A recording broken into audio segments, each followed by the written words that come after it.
আমি অনেক দিন ধরে শিলিগুড়িতে একটা বেসরকারি প্রতিষ্ঠানে চাকরি করছি। অল্প বেতনের চাকরি। নিতান্ত প্রয়োজন না থাকলে কেউ গ্রাম, পরিবার, পরিজন ছেড়ে এই দূর শহরে আসে না। পরিবার বলতে আমার মা, বাবা আর আমার ছোট বোন জবা। সেই ছোট্ট জবার আগামী সপ্তাহে বিয়ে। বাবা ও আমার কিছু জমানো টাকা দিয়ে তার জন্য শাড়ি ও গহনা কিনে চললাম বাড়ির উদ্দেশ্যে। জাতীয় সড়ক মধুপুর। কোথায় যাবেন? ভাগলপুর। উঠুন, সিট খালি আছে। বলতে গেলে বাস পুরো ফাঁকা। প্রায় 1 ঘন্টা যাবৎ বসে আছি। এখনও বাস ছাড়ার কোনো নামগন্ধ নেই। এই যে গাড়ি কি আজ চলবে, না আজ রাতটা এখানেই কাটিয়ে দিতে হবে? সরি দাদা, আর 5 মিনিট বসুন, গাড়ি এক্ষুনি ছাড়িয়ে দিবে। 5 মিনিট বলতে তো 1 ঘন্টা পার হয়ে গেল। আরও কতক্ষণ লাগবে কে জানে। আনুমানিক আরও 20 মিনিট পর গাড়ি ছাড়ল। অবশেষে স্বস্তির নিঃশ্বাস ছাড়লাম। ভাগলপুর পৌঁছাতে প্রায় রাত 9টা। সামনেই দেখা যাচ্ছে কয়েকটা রিক্সা। দাদা, সাতলা দিঘি যাবেন? না বাবু, এত রাতে ওই দিকে যাবনি। কেন? দেখেছেন না আকাশে মেঘ ডাকিছে, তারপর ঘন জঙ্গল, এর রাস্তা। আমি যাব না ওইদিকে। চলুন না দাদা, ভাড়া বেশি দিব। না যাবনি। ওখানে যারা ছিল এক এক করে প্রত্যেককে জিজ্ঞেস করলাম, কিন্তু কেউই ওই দিকে যেতে রাজি হলো না। শেষ পর্যন্ত হেঁটেই বাড়ির দিকে পথে বেরোলাম। সামনে অন্ধকার ঢাকা ঘন জঙ্গল। চারপাশ থেকে আসছে অসংখ্য ঝিঝি পোকার ডাক। শুনেছি এই জঙ্গলে রাতে কেউ একবার প্রবেশ করলে সে আর জীবিত তো বেরোতেই পারে না। সকাল হলে তাদের ক্ষতবিক্ষত দেহ পড়ে থাকতে দেখা যায়। এই ঘটনার পেছনে কোনো জন্তু জানোয়ার না কোনো অশরীরী, কেউ এর জবাব দিতে পারে না। ভূত প্রেত নিয়ে আমার কোনো কৌতূহল বা ভয় ছিল না, কিন্তু কেন জানি না সেদিন আমার গা ছমছম করছে। দূর থেকে এক পেঁচার ডাক কানে আসছে। এইসব কথা ভাবতে ভাবতে কিছু পথ এগোতে আমার পথ আটকালো কিছু লোক। তাদের পরনে কালো জামা প্যান্ট, সবার মুখ কাপড়ে ঢাকা, কপালে লাল রুমাল আর হাতে রাঙা তলোয়ার দেখে আমার বুঝতে বাকি রইল না আমি ডাকাত দলের পাল্লায় পড়েছি। তাদের মাঝখান থেকে একজন বলে উঠল, ধর বেটাকে, সাথে কি আছে শিগগির বের কর, একেবারে চালাকি করবি না। দুজনে চেয়ে দেখছিস কি? সাথে যা আছে সব নিয়ে নে।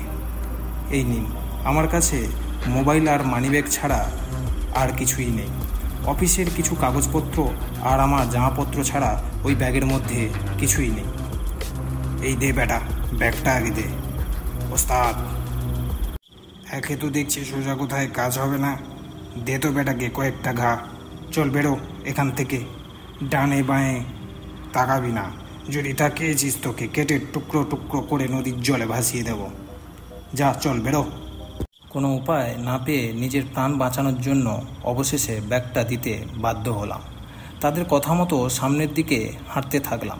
হাঁটতে হাঁটতে মেঘের গর্জনে বুঝতে পারলাম বৃষ্টি নামতে আর বেশি দেরি নেই। এইবার বুঝতে পেরেছি বাবার আদেশ অমান্য করা আমার মোটেও উচিত হয়নি। বাবা বারবার আমাকে বলেছিল এই রাতের বেলা এই ঘন জঙ্গল দিয়ে আসতে না, কিন্তু কি উপায়? একদিকে বোনের বিয়ে, আর একদিকে বসের কাজের প্রেসার। এক প্রকার বাধ্য হয়ে এই জঙ্গলের পথ ধরে বাড়ি যেতে হচ্ছে। এইসব ভাবতে ভাবতে বুঝতে পারলাম দূর থেকে ধেয়ে আসছে প্রবল ঝড় বৃষ্টি। মনে হচ্ছে যেন আমি একমাত্র অসহায় ব্যক্তি। এই রাতের বেলায় ঘন জঙ্গল, তারপর ঝুম বৃষ্টি। কোথায় গিয়ে যে দাঁড়াবো তেমন কোনো জায়গা চোখে পড়ল না। একটু সামনে এগিয়ে একটা গাছের সামনে দাঁড়ালাম। এখন বৃষ্টি থেকে অন্তত কিছুটা রেহাই পাওয়া যাবে। অনেকক্ষণ ধরে দাঁড়িয়ে আছি, বৃষ্টি কোনো মতে থামার নাম নেই। কিছুটা রেহাই পেলেও এখানে সারা রাত কাটানো সম্ভব নয়। একটু দূরে দেখতে পেলাম একটা টিমটিমে আলো।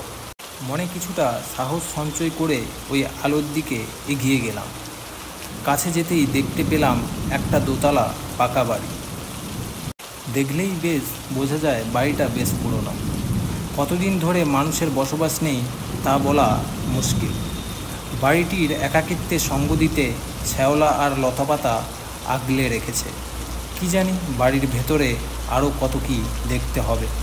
বাড়ির বাইরে থেকে দেখে যা বোঝা গেল, বাড়ির ভেতরে সাপ পোকামাকড়ের অবস্থান। বাড়িতে ঢোকা আমার জন্য ঠিক হবে না ভুল হবে তা আমি বুঝে পারছি না। তবে এটুকু বুঝতে পারছি, বৃষ্টি আর বজ্রপাত থেকে শরীরকে বাঁচানো যাবে। তড়িঘড়ি করে বাড়ির ভেতরে ঢুকলাম। ঢুকে যা দেখলাম তাতে আমি একটু অবাক হলাম। যতটা খারাপ ভেবেছিলাম ততটা না। একটু হাত লাগালেই আজ রাতটা অনায়াসেই এখানে কাটানো যাবে।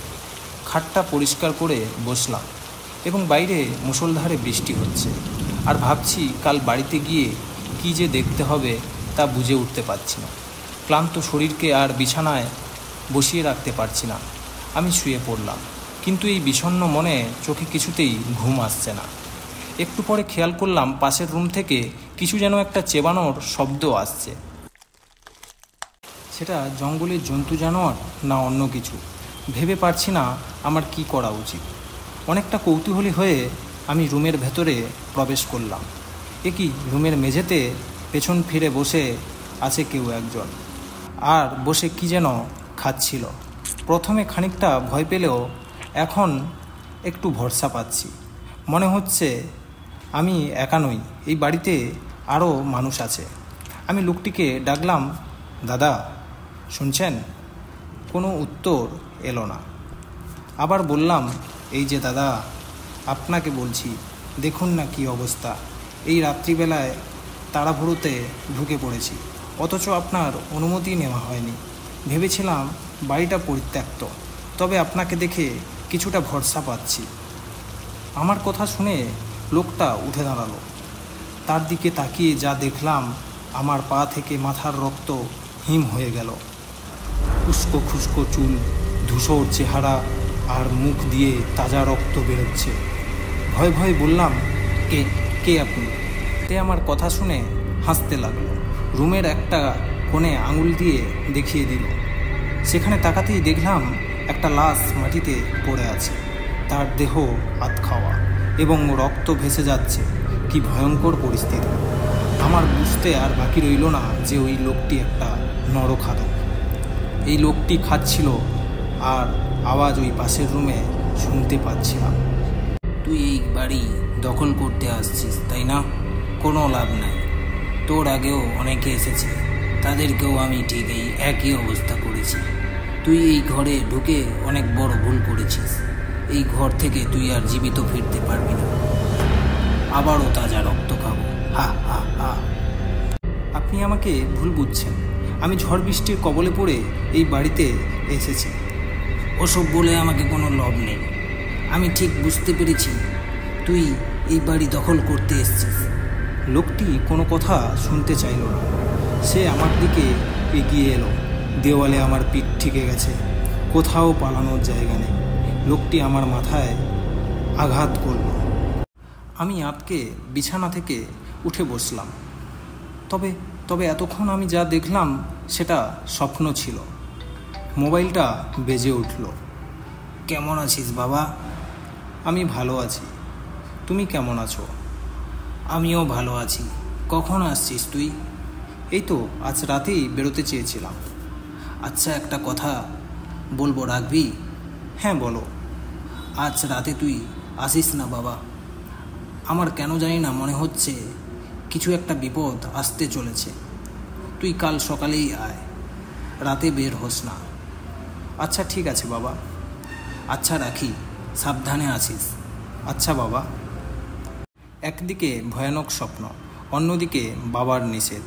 অবশেষে বুঝতে পারলাম বাবার কথায় একাকিত্বটা প্রকাশ করা বুদ্ধিমানের কাজ হবে।